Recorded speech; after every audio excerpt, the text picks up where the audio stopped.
we all saw, what was it, Friday? Yeah. David Stone, many, I'm sure people have heard of him before, announced he was going to enter the portal. Yeah. Announced that he had, we'll get into what we heard were the reasons why. All 87. Yeah, heard with the reasons why. For the first thing I heard was just basically it was a deal where the family was pretty involved with where his money went. Again, this is all secondhand reporting, so it's all hearsay. But there was reports that he was, a lot of the NIL money he was basically supporting his family, and that was being kind of spent rather quickly. And I don't know whether or not it is due to what they got or the reasons what they bought or the reasons they spent it. But I know that there was rules or some rumors around that the money was being spent quickly and that they were looking to get more after going into this year. Mm-hmm. I guess with a whole year of development, a whole another year of weights. He's bigger now, obviously, more mature and just body type. But they were looking at maybe cashing in on that, capitalizing on it, and being able to get more money. Okay. And other rumors? We want to address all of them. There were other rumors. Yeah, there was something about I guess some guy named David Stone got. I don't even know if it was him, but there was some like was it a arrest or something? It was a screenshot. Screenshot of something. That stuff is always, unless it says David Stone of Norman, Oklahoma, and it's clearly him. Mm-hmm. There's so many different David Stones. I'm sure, even in Oklahoma, if you wanted to look. There's a million Chad Smiths. Right. One, and also used to work with one. And we're and right. also I shot that one in my head. I pretty much was like, no. Yeah. Chad Smith, also drummer for the Red Hot Chili Peppers. Yes. Which you could confuse me for as well. There's only one Tierani Smith, though. Yeah. So. I'm very good with the drums. Another rumor was that apparently he took a pay cut, but that was before Nagy even came. Yeah, back in December, apparently. So we can discuss what that comes around. And then, of course, just even without, supporting family, that just wanting more money, too. That was another kind of rumor. And then, of course, there's always the playing time stuff. So we'll address all of that in a little bit. A lot going on. Well, most of them. We're not going to address the one of the name on the reporting because I don't. Yeah.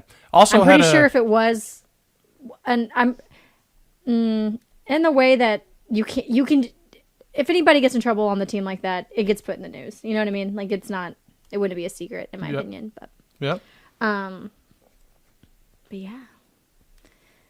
And so starting off. So we heard it was a money thing. So originally he got his NIL deal last year. It was a lot of money. I know that 5 stars can go, especially defensive line, can go for $900,000 plus. So he was making a ton. There's one we offered, I know this year, that went for almost just about a little over 900. I shouldn't say I know. I have on good authority that he went for around that. But there is other considerations for a guy like David Stone. It is always difficult for me to just, I don't want to say bash, or be highly critical of young players, even though they're getting paid, and we'll make points to that. But, people forget a lot that, Jaden Jackson was his best friend at IMG Academy. But Jaden Jackson wasn't the all-star, the all-time talent at defensive line. Obviously, we're seeing that now, but he wasn't the big-time recruit. Like, David Stone was a top 5 player in the country. Jane Jackson was a top probably 50 player, 50 depending on where you look, really good, but different. David Stone was supposed to be the guy that came in and was, an all-star, all-American freshman the first year, and you look at what he actually put up, and it was some pretty 94 snaps, 6 tackles, 2 for a loss, and 1 sack. Now again, he's a true freshman, and typically true freshmen aren't going to have a lot of numbers. They're there to develop and become. Just really develop their bodies. They're there to quote-unquote wait their turn. Exactly. And just get snaps, get used to being in the game, get a general feel for what it's like at the Division I level. And really your next year and then the year after that are the years you're supposed to really be a force. You look at a guy like then Jane Jackson comes in, and it's not only a player at your position, it's also your best friend on the team. Mm-hmm. So not only are you having a guy take snaps from you, but it's also the one guy that is like your brother. Mm-hmm. And I don't care who you are. There has to be some friction there a little bit.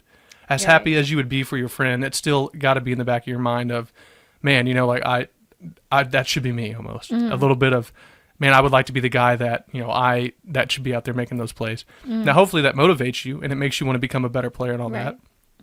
And I think we saw a little bit of David Stone's interview, and I'm trying to pull that up and find it here in a second, but where he talked about, I had some maturing to do. I had some personal development I needed to do. He also mentions grades and everything, and that he Right. feels like he was able to do that.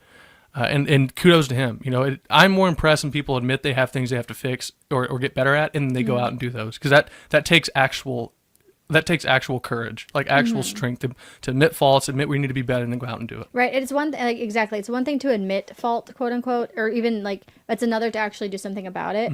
So that is one thing. I mean, even in any type of relationships, it's easy for someone to say, "Oh, I'm sorry, I was wrong," but then like if you keep doing it, you're not really sorry. You're not learning. You're not growing. You're a child. That to me is like the real growth into like adulthood is when it's I'm sorry, I was wrong. Or even not even I'm sorry, just I was wrong. I fell short of whatever it was. I'm going to do better, and then actively seek out doing better. That's a real, to me, turn of like an adult, and for him, for like a man, essentially. So definitely can agree with that, and I agree that it would be hard. Like, I mean, I've definitely had friends before get like more playing time than me, and I'm happy for them too. Like, obviously, I want to play because I'm competitive. And I'm happy for them. But yeah, it does start to like wear on you a little bit. And also, especially if you think about it, he was the higher recruit. He was the name. Right. And so the guy who's not the name is the one who's making the impact, who's getting most of, not all of the snaps, who's getting, all SEC freshman team, who's getting like, what freshman All-Americans, whatever it is. Right. He's getting all these accolades that, you thought the roles would have been reversed. And I'm not calling him like a jealous man or anything like that. Because as you mentioned, like you're going to be happy for your brother. That's great. But at the same time, you're like, dang, like I want that too. And he's going to get that. I mean, he's going to get his. I think, yeah, I mean, he's not going to stay that way. Yeah. Unless it is a grades thing. Yeah. Don't make the grade, you're not going to be on the field. Or unless it is a understanding the playbook thing. Because then obviously you're not going to get on the field either if you're not understanding those types of things. But. Right.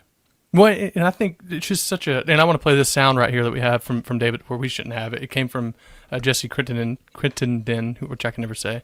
I believe he's over at OU Insiders. OU Insider. So credit those guys. Wanted to play some sound here from David Stone talking about kind of some changes he's had to make, some developments he's made just as a player and as a person. And I think stuff that really shows his maturity. And we'll get into Todd Bates and kind of, I think, his impact on a guy like David Stone as well. But I'm just really impressed when I hear people admit this stuff and then share how they're getting better at it. So here's David Stone. For myself, I had a big issue with, just being able to let my life outside of football affect my football. So, I dominated a lot of the team setting and stuff like that. But sometimes, outside of that, I could let some of my body language get bad because of the stuff I had going on outside of football, whether it be grades or something, things like that. And as a player, I had to learn how to compartmentalize, those things, separate the two, and be able to handle the pressures of outside life with football. And I feel like this year I made the jump as a player, being able to dominate that space, whether it's, in life or football. So, like my grades, I finished with SEC honor roll thing or whatever that was. I got that, so I was proud of that. That's a big accomplishment for me, off the field.